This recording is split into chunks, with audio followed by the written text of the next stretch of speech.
The more you listen, the more you'll know. Power 98.7.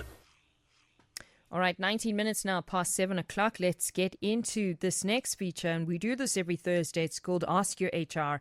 And tonight on Ask Your HR, we explore how the design of our workspaces can influence creativity, collaboration, and overall productivity. Now, while much focus is placed on talent and leadership, the physical environment often plays a silent but powerful role in shaping how we think and work. And Paul Keursten, CEO of Workshop 17, joins us on the line to share insights into how thoughtful design can foster innovation and support diverse working styles.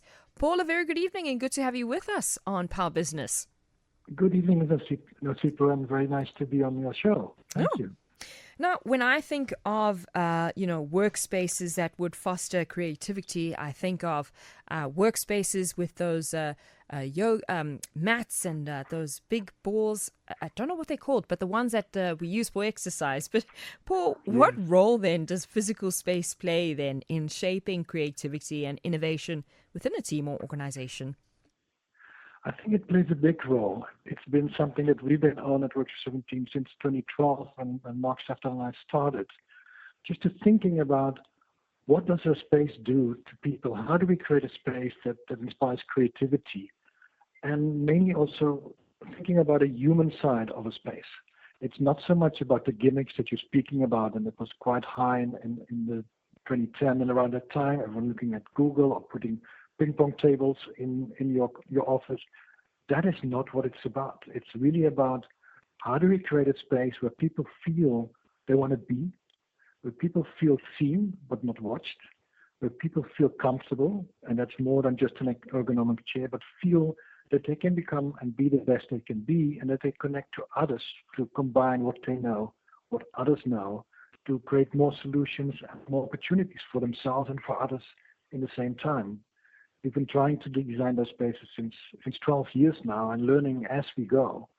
And it's a lot of subtle things. It's not the one piece. It's not your yoga mat or gimmick. It's really about creating a landscape for people where people feel part of, where they belong. And just to give one example, at some point, open spaces became the fashion in businesses, away with the cubicles and open space. But imagine sitting in a big open space with 40 desks and everyone's sitting there. You actually don't feel comfortable. You feel like you need to talk silently. And what you see, people putting out their headphones, so instead of connecting, they actually retreat in plain sight. It's almost like going to a cafe that's very full. You can speak to anyone, but you end up feeling almost alone and not able to speak to someone. So how do we create a space that is a landscape where people actually feel comfortable to reach out to someone, or to focus, or to ask questions? Because the thing with knowledge and ideas is if you share, you get more, but people have this tendency like, I'm not sharing too much because people might steal my ideas. While actually if you speak to someone, people could contribute to make your idea more feasible, or to give you an opportunity to test it, or to find you a client who would love that idea. Certainly. And Paul, I want to, get your thoughts on a, open plan office model, because I want to know, why has it sort of fallen short then in promoting meaningful collaboration and innovation?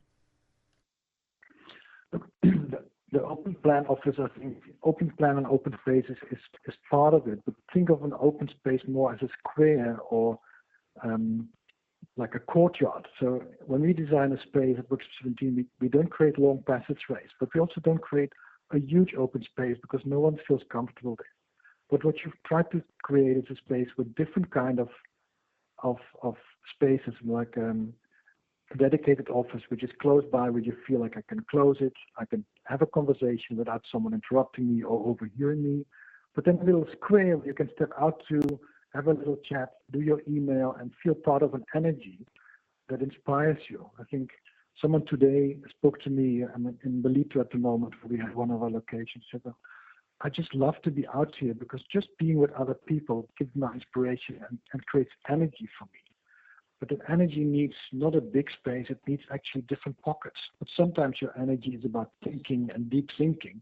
You don't want the more softer space with softer lighting, where you feel a little bit more relaxed and the energy is more toned down, so it gives you the opportunity to focus, concentrate, and have more deep thought. Well, other kinds of inspiration comes where you have lively interaction, maybe at a cafe where while the barista is making coffee, because that feels very low threshold as an environment to chat to each other. Because like, oh, you like the same coffee as I do. By the way, what do you do? That's interesting. Let's talk some more. So it is almost like a landscape where there's high energy, low energy, more private, more shared, but not as one like a collection of spaces that are separate from each other, but spaces where you can meander through. You see sometimes people starting in a lively space like the coffee shop and then do your emails and then retreating to a quiet space or to a phone booth to have a 1-hour conversation. And I think mixing those almost like a natural landscape. We think of an office space too much as functional elements next to each other instead of as an integrated space where things flow in between.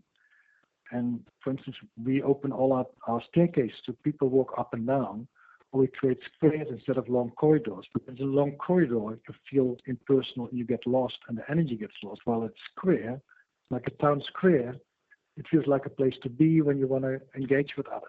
But you go into like a house or an office close by to it, or like a quiet space or a little lounge space, to have a different energy. Yeah. I think thinking about those is very, very important. Yeah. And I actually do want to get into how those elements like lighting, layout, and noise levels, how they sort of influence how people think and interact and perform at work. But I want to go to the WhatsApp messages first, Paul. We've got a WhatsApp message coming in here. It says, I'd like to know how working virtually can affect one's creativity, innovation, and ability to collaborate efficiently. Is it better to be at a physical workplace 5 days a week, a combination of both, or 100% virtual work? And that message coming from Temba on the WhatsApp line. Paul, what are your thoughts there? Yes, it's a very interesting question. And I think when COVID happened in the beginning, we were all happy to be at home and to not have to travel and sit in traffic. But at some point, you see the studies in the beginning, productivity went up, and people thought, this is maybe not such a good idea. I can get more work done at home. But then productivity dropped, and there's a few reasons for that. One is you miss the stimulation and the human interaction that you don't have at home, and screen doesn't compensate. So even with all the tools that we have, an online conversation at screen isn't happening, isn't given the same connection and the same feel when you meet in person. The other thing that you miss when you sit at home is that you don't have accidental meetings. You have only the meetings that are planned. When you're in a space like we're speaking about now, what I would like anyone that comes to Work 17 in any day have 1, 2, or 3 meetings that they didn't think they would have in the day, but short interactions or longer interactions with a colleague, with someone of another company, that sparks interest, that sparks creativity, that sparks like inspiration. And I think it is not either one or all. Sometimes it's just nice to be at home and have that concentrated time. But then it's also nice to actually choose and to go to an office. But then that office needs to offer you what we've been speaking about. It needs to be beautiful, because beauty is, I think, very, very underrated. Everything important in life, even if it's not about art, but you think that moment that you saw 2 people chatting and creating an idea, that was a beautiful moment because it was valuable. So a beautiful space where you feel belonging and you feel energy and inspiration for others is part of the mix. And that freedom that we have since COVID as workers to choose where we work means that the workspace must be that attractive to not stay at home, because I worked at home today because I needed to focus, but tomorrow I'll go to the office because I have a chance to meet people, get inspired, and feed off the energy of others. Or I have questions and get stuck to some ideas, and I want to interact and maybe get some new, fresh ideas. Yeah. Paul, I wanted to get your thoughts then on that question that I posed earlier about how elements like lighting, layout, and noise levels really influence how people think and interact and perform at work.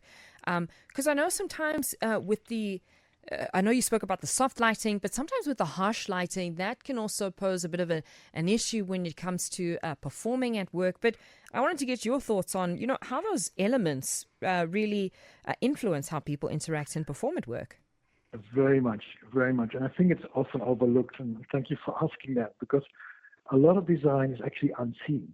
We agonize over temperature control. We agonize over acoustics, and just acoustics for one element. If acoustics is bad, people start screaming and shouting because they can't hear each other. But more importantly, a loud acoustics or hard environment and also harsh light makes you feel tired. And then people don't notice, but after 2 or 3 hours, my energy is draining.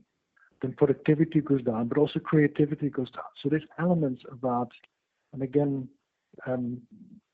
feeling alive, feeling human. At home, you also don't want to sit in harsh light.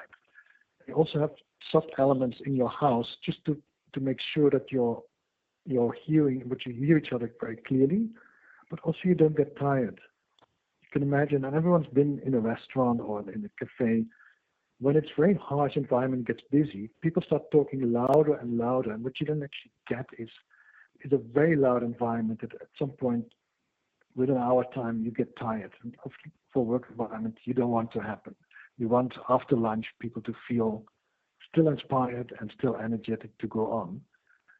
It also speaks to what food we offer, what food keeps you going. So it's also part of the design and the offering that you think about as a workplace provider. The Workshop 17 is what do we offer in our cafes for people to keep energized, to step away, but get a little bit of a boost without feeling heavy after lunch.